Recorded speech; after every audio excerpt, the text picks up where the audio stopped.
Welcome to the Skypod 2.0 or the Monterrazas Prime project. This project has been almost 2 years in the making, and I'm happy to say that it has turned out even better than what we imagined.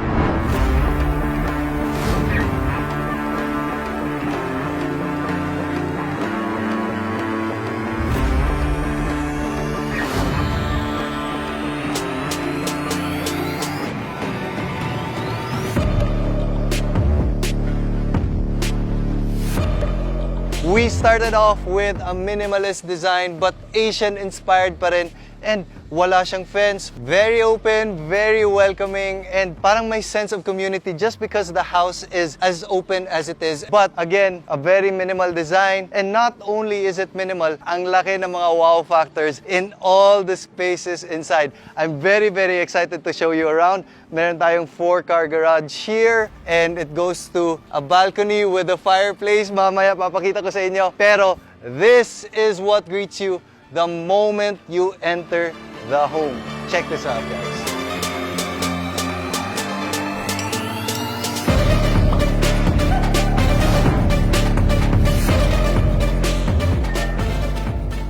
Look at that view. A 180-degree panoramic view of the city framed by this glass panels right here. That is the south of Cebu. That's SMC side, the new Star Resort and Hotel. And that is the newly built CC Lex Bridge that we actually featured on this YouTube channel. And that is the Cebu downtown area where you can see all the high-rise buildings right there. So imagine this will be your everyday living space, and that is what you get to enjoy. Dito sa living room natin, imagine if kahit sa gabi, you're watching TV, you have that infinity pool right there, and you have that view of the city while you're enjoying your favorite show. I don't know, life doesn't get any better than this.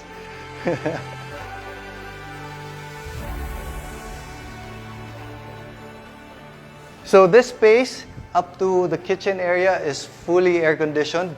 Meron tayong bathroom here that actually has a shower for those of you who want to enjoy the pool. Meron tayong mapupuntahan agad-agad. And then, you have this open space right here that you can play around with. Right now, we place Herman Miller chairs, but we've had other people say this would be a perfect area for a wine bar or a small piano na ilalagay dito where they can play piano and enjoy the view.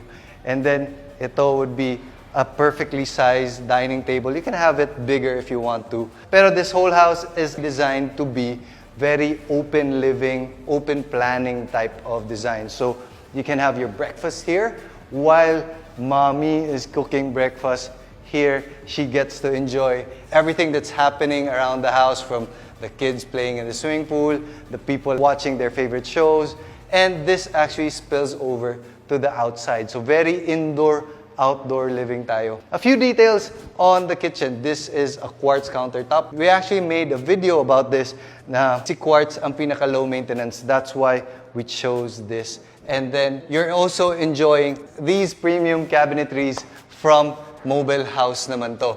This is how you know that mahal yung cabinet. Pag close mo, oy, myself close. Ito ang most expensive parts of the cabinet. Those hardwares right there, these are actually Bloom hardware, so these are pretty high-end. Even our drawers, pag close mo, soft close lahat. So this is our kitchen area right here. We have a built-in stove and an exhaust fan para diretso na for the people that live here to be able to move in and enjoy the home right away. Ito naman, guys. This is our Kenneth and Mock, and pretty expensive Kenneth and Mock sliding doors that open all the way out. So when we had a party here, the opening, yung blessing ng model unit na to, we actually opened this entire space, so nagsispill over lang yung mga tao. And then, that's why we also chose the same tiles in and out para magmukhang very wide yung space, very open. And this opens all the way. So imagine enjoying this view. Pwede nga pool party mga kids, and then dito kayo nag-e-enjoy ng whatever snacks they have. And this is the epitome of indoor-outdoor living. So this area is the balcony area, and then you get to enjoy that wonderful view. Makikita din natin yung all the other houses that we're building. So we're not only building one house here, we're actually building 32 simultaneous houses. So there's going to be that level up here. There's going to be another level down below. And right below is sa atin pa, but we dedicated it as a green and open area just for may balance tayo sa ating environmental impact. And that acts as a water catchment area for those days na medyo malakas yung rain. If you want to learn more about everything that we're doing to minimize the environmental impact, I'll put a link down below. One of my pet peeves when it comes to swimming pools is that paminsan hindi nagagamit. So we actually place this front and center of the house so that even if you're not swimming, parang ginagamit mo pa rin since you're always enjoying it in all the spaces in the main floor. But not only that, if you can see that light right there, it turns red, it turns white, it turns green, yellow, any color that you want so that meron tong mga ambient lighting at night. So that's the main purpose of why this pool is placed right here. This area, nilagay namin dito kasi this is your garage, diba? And this can be a party area or this can be a nighttime area na pwede kang tumambay dito. This is a functioning fireplace. So we're thinking na pwedeng mag-s'mores yung mga bata or this can be a place where you can have wine, chill ka, enjoy the night view, right outside, enjoy the city view. This is the perfect place to unwind and relax during the end of the night. You can see the lights of the city. My favorite is the CC Lex when it lights up at night. So this is a great location for that. But not only that, you are actually facing the sunrise. So makikita mo rin yung sunrise if you're a morning person. This is a place that you can enjoy that as well. Which leads us back to the garage. So ikot-ikot lang to, guys. This is a 4-car garage. So my learning when it comes to building houses is it's better to have more than less when it comes to the garage space. So ito, nilagyan talaga natin ng 4 cars. One for the husband, one for the wife, and one for the kid, and one for extra lang, just in case. So this area, when we had a party here, this area is what we use to do the catering. And then meron tayong mga tables here and then spill over all throughout there. So we were able to handle more than 100 people in this house at the same time just because of how everything is laid out. But the most important thing, syempre ayaw naman natin na everyday dun tayo sa main door dumadaan, di ba? Dito yung everyday door natin. So imagine if you're carrying heavy groceries, you're coming from your car, and then pasok ka dito, meron kang dala-dala, you can be able to right away place it here in the kitchen. And that was our thinking for this type of setup. That everything is easy, free-flowing. Basically, the thinking of this house is it has to be as minimal, not just in design, but also the effort it takes to live in the house.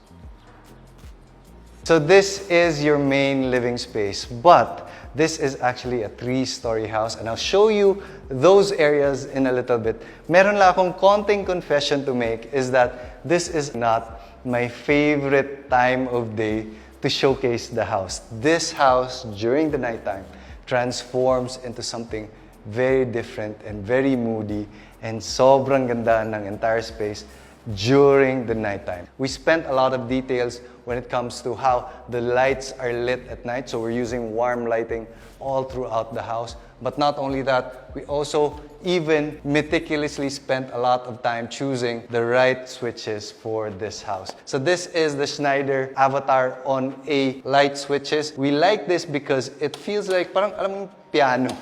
Mukha siyang piano na very reminiscent or very familiar. It kind of feels like those switches na meron tayo sa mga hotel rooms natin. Very snappy, good to click, and satisfying to use. So that's the Schneider Avatar on A. So from the kitchen, we have this staircase that leads up to the second floor area. The second floor area is our quiet and private area. So dito yung mga bedrooms, the family area.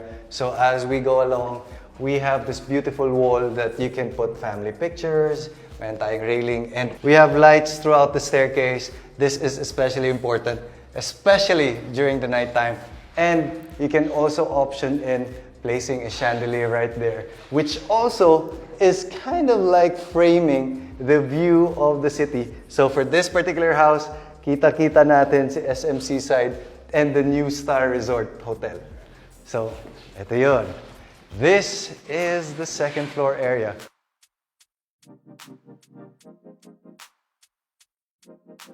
We have 3 good-sized bedrooms. 2 would be for the kids, and then 1 massive master's bedroom right there. But the first thing that you see when you're here is this family area right here. So, this is an open area na nilagay lang namin dito. This can be a library, this could be a perfect gym, or a kids play area. But for me, pwede tong study area, or you can have a lounge area here at night. So this is a beautiful space for the family to gather and enjoy na medyo private and very much customizable to your liking.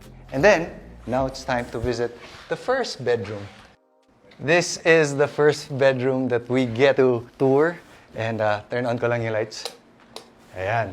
All the bedrooms of this house has a view of the city. The same view that we have at the bottom.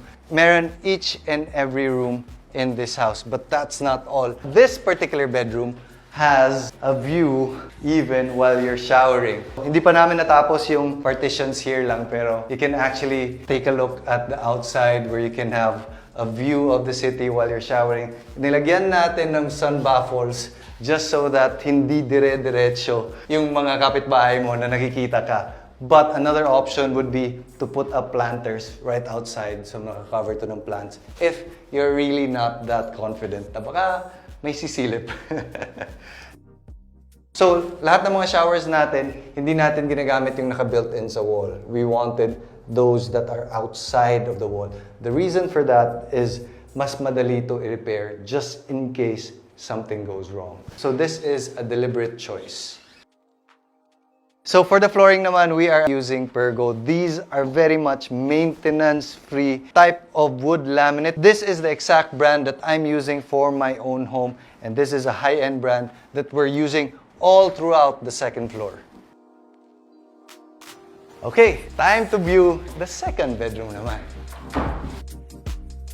This is the second bedroom and it's pretty much the same as the first bedroom that we visited. It has a standard bathroom lang and then meron din siyang view of the entire Cebu city skyline. This is actually a perfectly good size bedroom. Meron siyang study area. You can have a TV on this side and then meron na rin siyang built-in closets. So again with the closets, soft close. Pinagmamayabang ang soft close. So from the second bedroom, we now come to the master's bedroom. The master bedroom is just about the same size as the master bedroom in our own house, and this is what it looks like.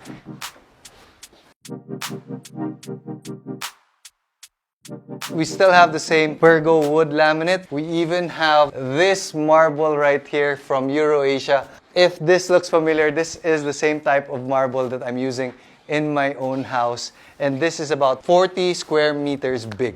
So meron tayong cove lighting all over the place. Even the window right there, meron siyang mga louvers na makikita natin. So the best part about this is the view pa rin. This opens up to a wonderful, wonderful view of the city. So imagine, at night, hindi ka na magsara ng curtains, makikita mo to, you're enjoying that before you take a rest. So when it comes to the design of the house, maganda yung maganda tingnan, pero importante, since we're going to be living in a house, kailangan yung use case ng bahay, maganda rin. So with these switches, what we did is, you can control it from here, you can turn off everything from the main area, just like normal. But we also placed another area right there wherein you can control the entire lighting of the room. So this is still the Avatar on A that I was talking about from Schneider. This is such a wonderful use case. We're able to control the lights, kagaya ng hotel na hindi na tayo kailangan tumayo to switch off the lights right before we sleep. So we placed it right here. Ito yung hindi namin nilagay sa bahay namin eh. Pero meron ka ng outlet. This is also from Schneider. We also have outlets and other provisions that you would need for your own comfort. So, yan. Napag-isipan na yan, unlike our home. As nice as the master bedroom is, hindi ko to yung favorite part of the master bedroom. My favorite part is the closet and the bathroom. So the moment you enter this bathroom, you are greeted with this view and this bathtub. Facing again the view of the city. So ang ganda lang ng house na to is most houses with a view tend to be narrow. With this one, we were able to make it as wide and as shallow as possible. That's why we are able to make a lot of spaces with a view. So this one is a perfect example for that. So you can have your nighttime baths here. Meron pa rin tayong buffer here na nilalagay just so that hindi masyadong direct na you feel like you're exposed to the world. So that's our thing right there. And then we're greeted with these two sinks right here para his and hers tayo.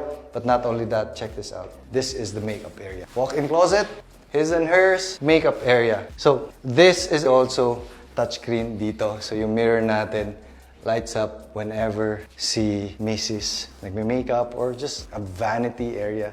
This would be the perfect space for that. So if you notice, the entire bathroom area is bathed in soft light. We have a lot of cutouts everywhere. Meron tayo dito, meron dyan, meron pang sa likod. Just so that when you wake up in the morning, feel refreshed ka na agad with this type of lighting. So all the second floor balconies of this house are connected. You just have to open the sliding door. This is from a company called Bradfield, by the way, and these are rated for typhoons. We're happy with them because they actually submitted yung mga typhoon ratings of all these panels. So dito sa Cebu, we experienced Typhoon Odette. Ito, I'm fairly confident that this will be able to take the brunt of a super typhoon. But not only that, this is what you get to enjoy right outside your bedroom.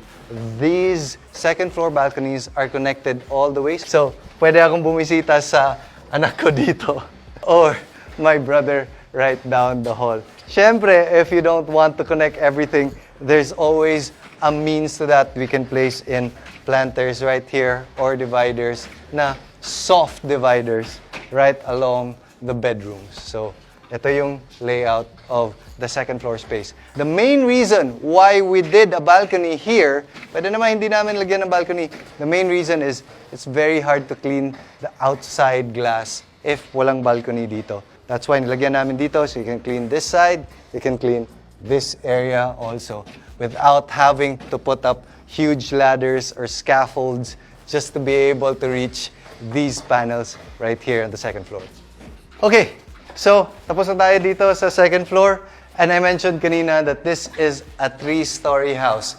So, meron pang one more floor right down below the main floor. So, come with me. Pagbaba mo pa lang, kita mo na yung view. So, right behind the kitchen again, umiikot tayo going down to the basement area. And this is what it looks like. So the basement area, if you see, is an open area wherein the future owners of this house can build it to their exact liking. A walk-in closet, a man cave, a gym, a place to have all your storage that you would need for your home. But that's not all. Andito rin yung ating, hindi pa to tapos guys, may pintuan pa to. But this is what makes the house tick. This is our electricals. This one, meron akong suggestion for you guys. We are actually using Schneider Electric pa rin for our electric panel. And ito yung suggestion ko for anyone looking to build a home. Make sure everything is labeled so that you would know which areas are affected whenever you turn on and turn off these breakers right here. It makes a whole lot of sense for the people that will work on your home in the future or in case you're doing a few renovations. But meron pa tayong more areas. Ito is our service area and it's very, very much enjoying the view also. Sobrang maaliwalas because the wind can come in and out. And this is a bathroom right here and 2 separate quarters for whoever will be living here in the future. Meron pa tayong place for a dirty kitchen, a sink. Meron ding place for a mop sink, for anything else that needs to be washed. But if you notice, andito yung mga air condensing unit natin, dito natin nilalagay. For most houses, this is kind of like an afterthought, especially when it comes to a minimalist house. Kailangan natin hanapan ng place to actually hide these units. And paminsan nakakalimutan kasi to. So this is a very good decision by our architects, LLG architects, for putting this and hiding this out of plain sight. So nandito siya lahat. Meron din siyang provision for mga generators. So basically, this house is ready to move in na talaga. But the beauty of this house is parang paikot-ikot lang to. Pwede tayong dumaan dito. We go up. And you're back to the garage area. So this set of staircase right here is perfect to service the service area. But not only that, you can lock out the entire house and magagamit pa rin yung lower level of the house. Meron pa tayong kinoconstruct dito ng konti. We just wanted to think of almost everything that we could. So with this, we placed an area for your trash segregation na. So you don't have like garbage along the side of the road in front of your house. Dito na siya nakatago. So we're still building this out and it will look very, very clean when it's done. So that's it, guys. I'll put a link down below to this entire development, what we're up to. If you want to look at the plans, you want to look at renders of this house, I'll put a link to Monterrazas Prime down below. This has been a passion project from the very start, and it feels very fulfilling to see it realized talaga. So I hope you like this tour, and I'll see you later.